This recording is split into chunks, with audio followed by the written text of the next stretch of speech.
When I married Anthony, I didn't realize I was marrying into his family too. Not in the sentimental kind, everyone gets a daughter. I mean his mother, Abigail, and his sister, Jana. Point women who never stopped believing that their home was the center of the universe. Even after Anthony and I built our own house, point to be honest, Anthony was always nice to me. He supported me. From where? But when it came to his mother or sister, he would freeze up. He didn't know how to say no. And after a while, Abigail, he stopped trying, period. Abigail treated me like a polite inconvenience. The first time she saw our kitchen, she said, "That's lovely." I guess farm girls can really handle themselves in the suburbs, Gianna added with a smile. Wait until she serves you boiled potatoes 3 nights in a row. I laughed. I thought she was joking. She wasn't. I work remotely for a logistics company and help my parents run a small farm just outside of town. It's not glamorous, but it's real. I care about it. Not that Abigail thought that her son would marry someone who picked vegetables by hand instead of walking on his own. It was unforgivable, period. When our daughter Iris was born, the pressure intensified. Abigail decided she knew better than I did what was good for her little girl, period. She brought chocolates and snacks with sugar. Even after I explained that Iris had food sensitivities. Gianna would come into my kitchen without knocking and loudly criticize my cooking. Usually while Iris was sitting right next to her. Are you going to raise her on steamed vegetables and oatmeal? She scoffed once. No wonder she looked bored. I bit my tongue over and over again for Iris, for Anthony, for peace. The day never came when Abigail arrived in tears. Gianna had a terrible accident, she said breathlessly, having been hit at an intersection. The doctors say she'll need months of rehabilitation. Her leg. It's serious. I jumped. Oh my God, is she okay? She's shaken up. But that's why I came. She needs support, real support. Abigail looked intently at the envelope sitting on our shelf. $10,000, not the savings I'd put aside to buy greenhouse equipment for the farm. I would never have asked, she said, placing her hand on mine. But this is family. Anthony wasn't there. I hesitated, but the pressure and guilt were overwhelming. I gave him the money. After that, Gianna disappeared, period. She was supposedly recovering at a friend's house. Too weak to see anyone. Too exhausted to talk, period. Yet Abigail came every other day to ask me to run errands, deliver groceries, help the cooks so she wouldn't have to stress. But I've never seen her, I said once. She's exhausted. You know how recovery works? Just do this one thing for me. Anthony didn't intervene, period. Anthony didn't intervene. If Mom says she's suffering, she probably is, he said, period. I continued to work full-time, to manage Iris, to help my parents on the farm, and to bend under the quiet weight of a lie that I hadn't yet fully discovered, but that I could feel in my bones, period. And then one Saturday afternoon, everything changed. Anthony was in the garage working on his car. His phone rang on the kitchen counter. I was vacuuming when I saw the screen light up. Mom called before I could grab it, Iris did. Grandma, call Dad, she said smiling. Can I answer? Wait. She pressed the green button and placed it on the counter. Speakerphone came, but there was no Paulo, no greeting, just a muffled background noise. Then Abigail's voice. Make sure Iris is outside when it happens. Say Sophia told you to let her play in front, period. Gianna's voice replied with involuntary words. And if she falls near the driveway, it's easy to blame the sidewalk. Exactly, Abigail said. Sophia won't even notice. She's always distracted. Iris looked up. Mom, why is Grandma talking about me? I didn't answer. I picked up my own phone from the dining table. I opened the voice recorder app and pressed record. The call was still ongoing. He'll take our side if we feel like Sophia is being negligent, Gianna said. He has to. This is his daughter, Abigail replied. Once we've shown how unfit she is, he'll have no choice. I fumbled to end the call. My fingers were shaking, my stomach churning. What had I just heard? I looked at Iris, who had fallen silent. Honey, I whispered. Go get Foxy. Let's go for a walk. She nodded and rushed to her room. Within minutes, she was in the car, her favorite toy under her arm. No suitcase, no toothbrush, just Iris. And the phone on my lap, replaying a conversation I wished I didn't hear anymore. Period. I drove to my parents' house. When my dad opened the door, I didn't say anything. I handed him my phone and pressed play. He listened silently, period, and my mom clutched her robe to her chest. She said he wanted to make it look like an accident so Anthony would think I was careless. So he could. I couldn't finish. My dad nodded slowly. You're not going back. I'm going to file a report, I said. We have to stop them, period. Before anything happened later that night, I tucked Iris into a bed I hadn't slept in since college. She was confused but calm. Mom, we're safe here. I brushed her hair behind her ear. Yes, we're safe, period. She squeezed her fox tighter, period. I saved the recording to the cloud. I wrote a statement. I researched lawyers. I wasn't just protecting myself anymore. That night, I didn't cry, I didn't scream. I planned the next morning. I woke up in my childhood bedroom, my heart still pounding.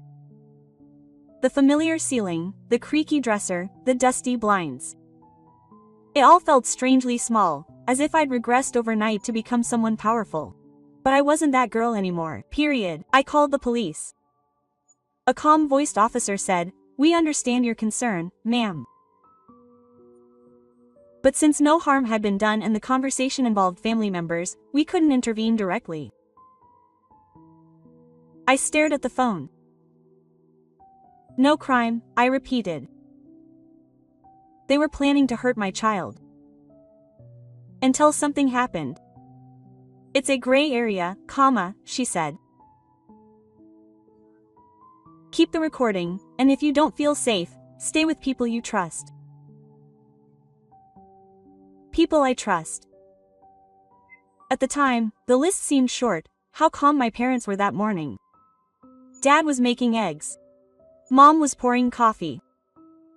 Iris was chasing our dog around the kitchen island. But no one said the word Abigail until my mother finally asked, "What did Anthony say about all this?" I shook my head. He doesn't know yet. I wanted to have everything ready before I confront him. Do you think he'll believe you? I looked at him and then at Iris, who was drawing hearts on the steam on the window. I don't know, but he needs to hear the truth from me. For the test, I waited 3 days. I needed time to breathe, to regain my strength. Then I texted him. I want to talk. Come home, bring your mother.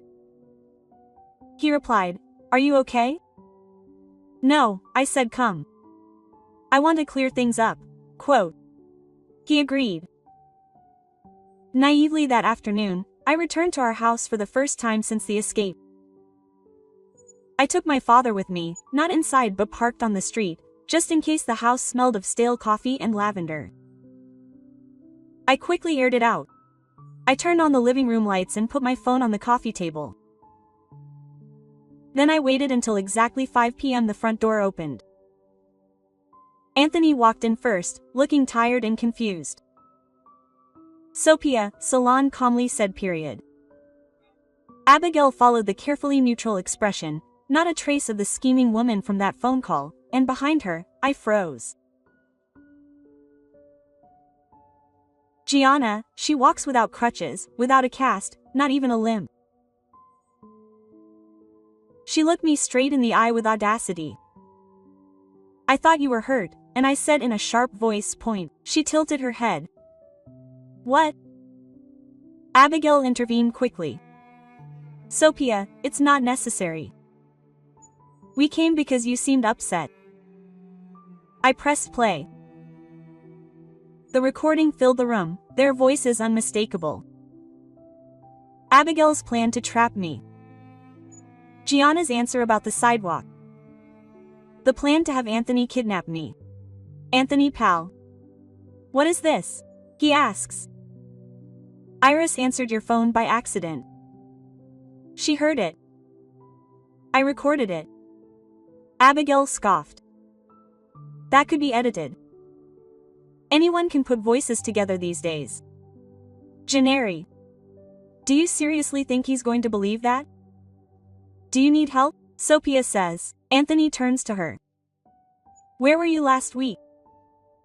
What? Where were you? What's the name of the hospital you were in? She hesitates. Private clinic out of state. Which one? Abigail intervened. It doesn't matter. She needed rest. That's what matters. No, Anthony, you told me she was in rehab, that she couldn't walk anymore. You took $10,000 from Sophia's savings and now she comes here like nothing happened. Gianna crosses her arms. Gianna crosses her arms. Are you taking her side now? Anthony looked lost, torn between two worlds. I took a step forward. I didn't want to believe it either. But this isn't about taking sides, this is about our daughter, your daughter. They talked about staging something to make it look like I was neglecting Iris so you'd take her away from me, period. Gianna rolls her eyes. Oh, please. That was hypothetical, Biggle hissed. That's enough. Anthony looks at her. Did you say that? I have your emotional comma, she said quickly. You were distant. Sophia was paranoid. That's not an answer. I was protecting Iris, she snapped. Setting her up to get hurt, he yelled. Period. Silence. For the first time, Gianna looks uncomfortable. We didn't do anything. We can't prove intent. I pulled out a second phone.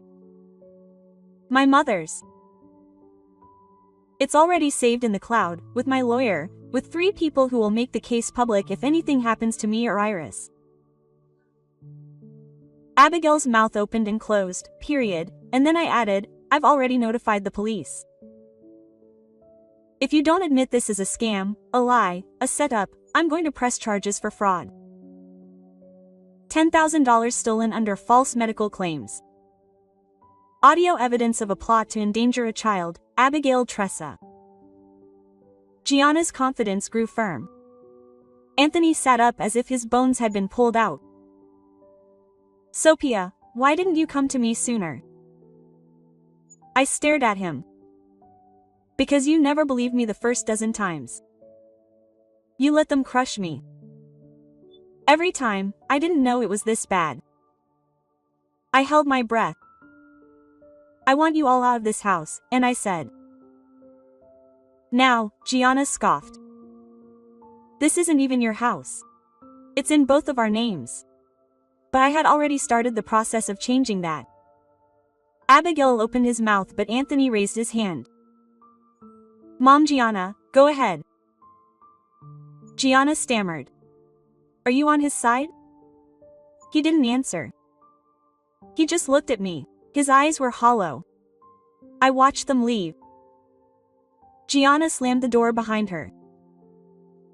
Abigail walked slowly as if she couldn't believe she wasn't winning when the lock clicked. Anthony said, what happens now? I looked at him. I really looked at him. Iris is staying with me. My parents are filing for temporary guardianship in case something happens. And you can decide if you want to be her father or their son. He has glutes. Then I added calmly, because you can't be both. Period. His eyes started to shine. He didn't speak. I went upstairs and closed the door the next morning. Abigail tried calling. I blocked him. Then Gianna tried another block number. Then Anthony sent a text. Can I come see Iris? But before I could answer, there was a knock at the door. It wasn't Anthony, it was a man in a crisp black suit from the sheriff's office. Are you Sophia? He asked, his head racing, his heart pounding. Sorry to barge in unannounced, but there's an update on your fraud report. Do you mind if we talk? I froze under the Porsche. My heart pounding. Fraud report? I asked the officer. Something's wrong. He nodded. We have been investigating the report related to the audio file you submitted regarding the $10,000 medical scam and a potential scheme to endanger your daughter. We have been able to confirm that no medical facility has any record of a Gianna with that name or date of birth being treated for a leg injury. A breath I didn't realize escaped me, and the prosecutor is preparing to open a formal investigation for fraud, conspiracy to endanger children, and misrepresenting medical needs for financial gain. We will be in touch soon. In the meantime, if Abigail or Gianna get back to you, please let us know. I nodded shakily. Thank you. As I closed the door behind him, my legs finally gave out. I collapsed to the floor. Iris's pencil drawing still stuck to the wall in front of me. It wasn't over, but it didn't start that afternoon. I sat down with my parents and explained everything again. This time with less fear and more certainty. I showed them Anthony's message. Can I come see Iris? My father leaned forward. Do you trust him? I said flatly. Iris the Elam, and I want to know what the choice is if he chooses to be better. We agreed to meet in the public park near their house where Iris would feel safe and distracted if things got tense. Anthony arrived alone. He looked like he hadn't slept in days. He saw Iris and knelt down on the grass. She ran to him without hesitation. Dad, she shouted. I let them have their moment. I stayed back, arms crossed, Mom by my side. When Iris ran to the swings, Anthony finally approached. I want to talk, he said. I gestured toward the bench. So, talk. He sat down and exhaled loudly. I wasn't aware of the call. I didn't say anything about what they said. I knew something was wrong with Gianna's story, but I wanted to believe she was right. She needs help, I said quietly, but not the kind of help that money can provide. He looked down. I listened to the recording again. Over and over, I don't know how I missed the signs. You didn't miss them. You ignored them. He nodded slowly. I'm sorry I didn't protect you. I doubted you. I'd let it get this far. I blinked the pain away from my eyes. I filled out the fraud paperwork.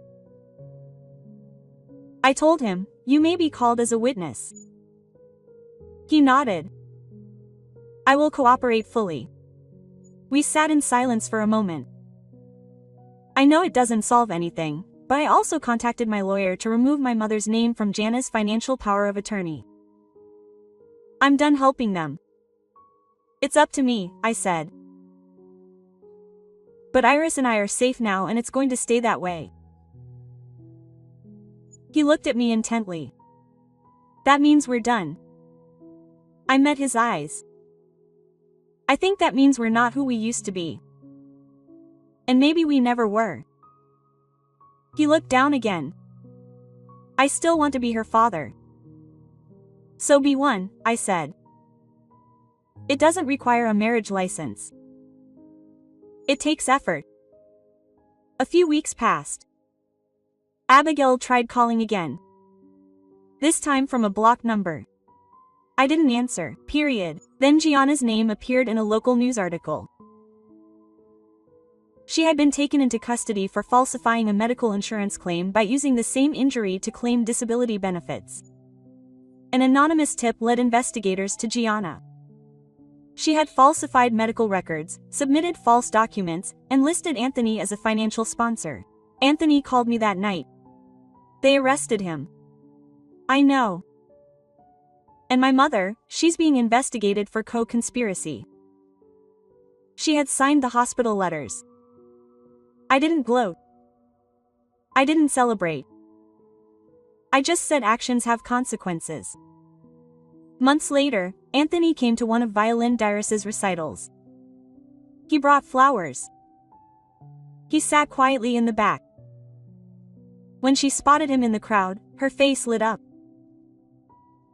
Later, she told me, Dad was the one who applauded the loudest. Period. He started seeing her every other weekend. We would meet in public places. He respected all boundaries and never crossed them. I started breathing again one night as Iris was falling asleep in her bed at my parents' house.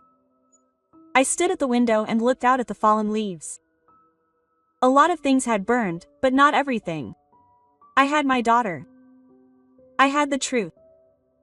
I had my name back, my life.